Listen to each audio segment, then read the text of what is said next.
Hey guys, Time itself here, back with some more Medal of Honor Double Kill demo. No, actually, it's Medal of Honor Warfighter beta. But you might as well call it Double Kill, and what I want to talk about is, should you call it a demo or a beta? Oh, and before I get any questions, you change the optics mode on your gun by pressing, I think it's melee while you're zoomed in. Sniper rifles zoom in, assault rifles seem to drop into that lower magnification. Obscures it a little less peripheral vision, so it's kind of useful. Anyway, let's get into this.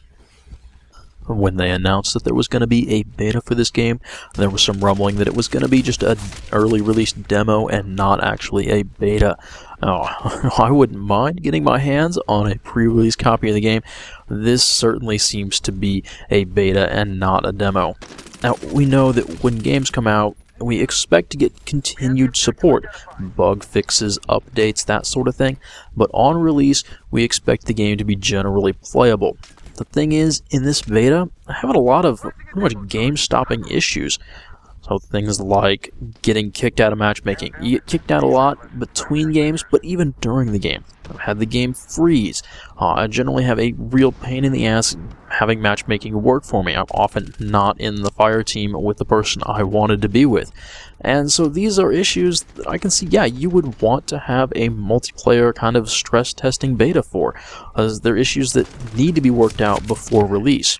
The big thing is, if they don't work them out, if they don't get these things fixed by release, well, the release isn't going to be properly, it's not going to be a good release because it's not going to work right. Yeah, you can have bugs, but when you're getting the game to completely crash, to freeze your Xbox so hard that you have to reboot twice, yeah, I would say that it needs some more work, and it's still definitely a beta. The thing that gets to me is people say, oh, they're going to fix all the bugs that you saw in the beta. Because they can, with downloadable patches, they can change just about anything. However, experience says that what you consider to be a bug and they consider to be that can vary a little bit.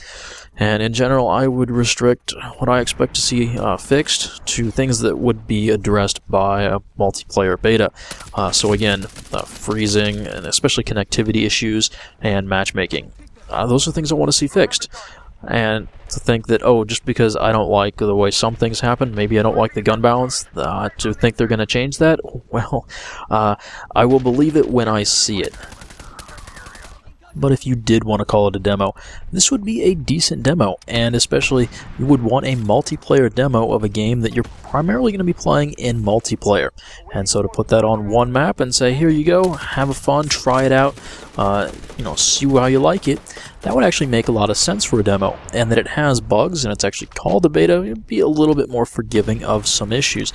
But again, if you don't like the game in the beta state, you're probably not going to like the finished product. So I guess that would give you a good idea if you were interested in the game or not.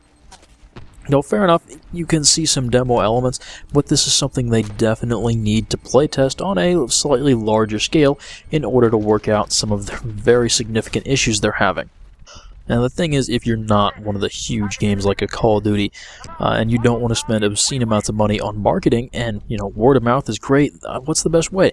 Well, a lot of games are going free to play, but a free multiplayer beta, limited time, you got to get in there now and try it, and you get to do it before the game is even out. Well, it seems like a win-win situation for me for the most part.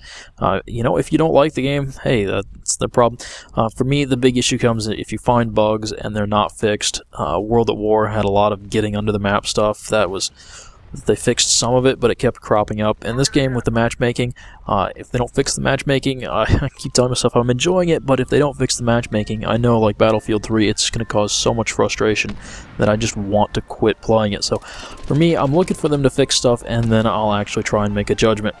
Because honestly, we're about to freeze here, and the game just locks up after playing for about 4.5 minutes, and, well, that'll just end our video. Anyway, guys, thanks for watching. Might get some more Medal of Honor content out there, but anyway, thanks for watching, and I'll catch you later.